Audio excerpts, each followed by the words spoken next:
오늘의 사연 시작합니다. 안녕하세요. 지난날에 애틋했던 사랑 이야기를 읊어보고 싶은 남성 애청자입니다. 아름다웠던 청춘기, 그때의 꿈결 같은 사랑은 언제나 사람을 애수에 젖게 하지요. 그리고 저의 짧은 옛사랑 속에는 아름다운 그녀가 있었습니다. 저와 그녀는 시인 교실에서 처음 만났습니다. 저는 당시에 작은 출판사에서 일하던 초보 편집자였고 학창 시절부터 시에 관심 있어서 등단을 목표로 시를 쓰던 중이었습니다. 그래서 문우들과 어울려서 글을 같이 읽고 토론할 자리가 필요했고 잘 아는 시인분이 운영하시는 예비등단 시인 모임에 참석해서 시를 쓰고 강평받는 기회를 가지게 되었습니다. 그리고 거기서 그녀를 처음 만났습니다. 그녀는 매우 아름답고 지적인 숙녀였고 당시의 여성들이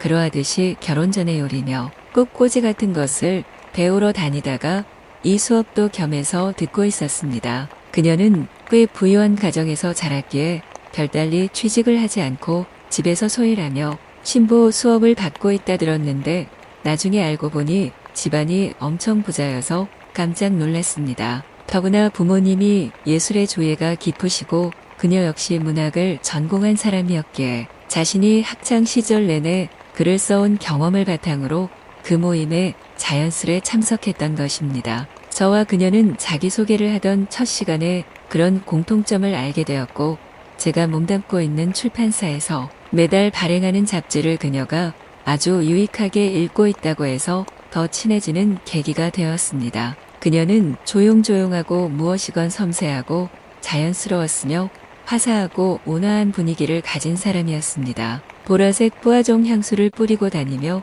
그 아련한 향이 저의 가슴에 스며들게 만든 여인이었고 초여름 별빛처럼 단정한 귀고리를 작은 두 귀에 달고 있었습니다. 낙엽빛 같은 고상한 캐시미어 투피스를 입고 저와 함께 덕수궁 돌담길을 걸으며 각자의 인생과 미래에 대해 더 없는 대화를 이어가던 날을 저는 아직도 잊지 못합니다. 그날 저는 그녀와 사귀고 싶다는 말을 목에 걸린 가시처럼 내뱉지도 못하고 삼키지도 못한 채 마음 절절히 담아두고 아쉬운 발걸음을 돌려야 했습니다. 그녀가 좋아하던 진보랏빛 아이리스가 그녀의 세련되고 날렵한 몸매와 너무 닮았다 생각하며 그녀를 위해 그 꽃을 샀고 가수 이문세의 노래를 들으며 우리는 광화문에서 함박 스테이크를 먹었습니다. 그녀는 부모님이 정해준 남자와 한창 만나는 중이라고 했고 저는 그 말에 가슴이 무너질 듯 조용히 전율이 왔던 것을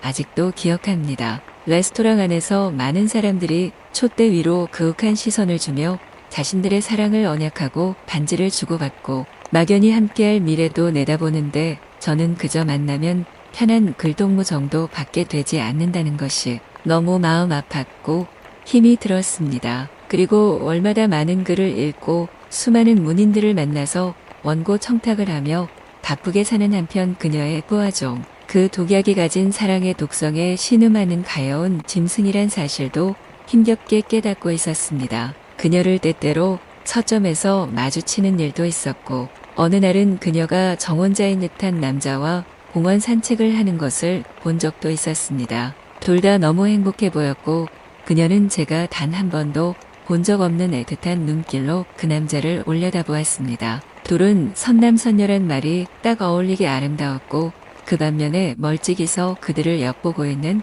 저 자신은 초라해서 미칠 것만 같았습니다. 집으로 오는 내내 저는 몇 번이나 주춤거리며 쓰러질 것 같은 현기증을 느꼈습니다. 사랑 때문에 알아눕던 여자 남자들을 이해를 못했는데 20대 말에 그렇게 아픈 열병으로 제게 사랑이 찾아왔던 것입니다. 그녀와 나누던 끝없고 두런두런한 대화들, 그녀가 신기하다며 들여다보던 길거리 세장 안의 앵무새들, 바람에 스치며 날리던 그녀의 화사한 머릿결, 저는 그 모든 아름다운 것들이 아픈 화살이 되어 제 심장을 쏘아대는 것을 어쩔 수 없이 맞을 수밖에 없었습니다. 무엇을 해야 할까를 종잡을 수 없어서 그 무렵에는 혼자서 여행도 많이 갔습니다. 그녀가 이야기하던 바닷가의 아침 풍경을 보려고 그 시간에 힘들게 그리로 갔고, 그녀가 고층 호텔에서 가족과 조식을 먹으며 보았을 바다에 반짝이는 물결이 왜 그리도 저의 눈물 같을까 생각했습니다. 그녀 옆에 그 남자는 근사했고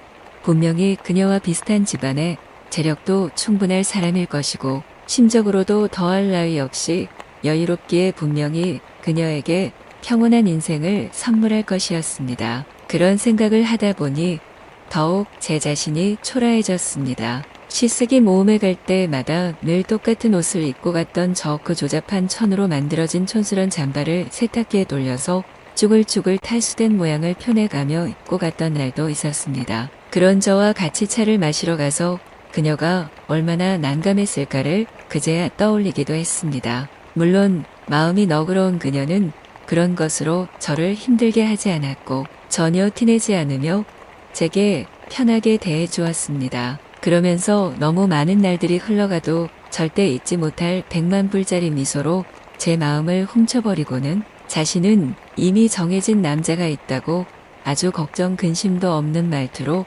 제게 이야기했지요. 그 무렵 저는 다 말린 빨래를 개다가 저의 초라한 옷을 볼 때면 문득 그녀 곁에 그 남자를 떠올렸습니다. 하지만 제가 초라한 박봉으로 그런 비싼 양복이 가당키나 할 것이며 그녀와 함박 스테이크 하나 먹는 것에도 몇 번이라 마음을 고쳐 먹었는데 그 남자처럼 근사한 인생을 그녀에게 원 없이 선사할 수 없을 건 뻔했지요. 그리고 제가 능력도 안 되면서 남을 따라하는 것 자체가 웃음거리밖에 안 된다는 생각이 들었습니다. 그러니 모든 것을 다 내려놓으면 원래의 제 일상으로 돌아가리라는 생각이 들었습니다. 3일을 앓으며 먹은 것을 계속 토하고 헬쓱해진 저는 거울 앞에 섰습니다. 그리고 다시는 그녀를 떠올리지 않으리라 다짐하고는 출근 준비를 했습니다. 이후로 시쓰기 모임에 나가지 않았고 그녀의 소식도 모르고 지냈습니다. 핸드폰이 나오기 전이다 보니 그녀가 제게 연락할 방도는 집 전화밖에 없었지만 저는 그녀에게 번호를 알려준 기억이 없었습니다. 이제 모든 것이 원래로 돌아갔다며 안심하고 저는 일에 집중했습니다. 그리고 몇 달이 흘렀을 때 그녀가 출판사로 저를 찾는 전화를 걸어왔습니다. 그녀는 시인으로 등단했다고 했고 저는 축하한다고 이야기했습니다. 제가 혼자서 그녀를 앓고 힘들어했던 것을 그녀가 영원히 몰라줬으면 싶었습니다. 그런데 마지막 인사에서 그녀가 뭔가 의미심장한 말을 했습니다. 아프신 것 같아서 마음이 쓰였지만 분명히 잘 이겨내고 완쾌하시리라 믿었고 이제 다 나으신 것 같아서 너무 다행이라고 하더군요. 그게 그저 시쓰기 모임에 결석했던 저에 대한 인사일 뿐이었던 것일까요? 저는 결코 그것만은 아니라고 믿고 싶습니다.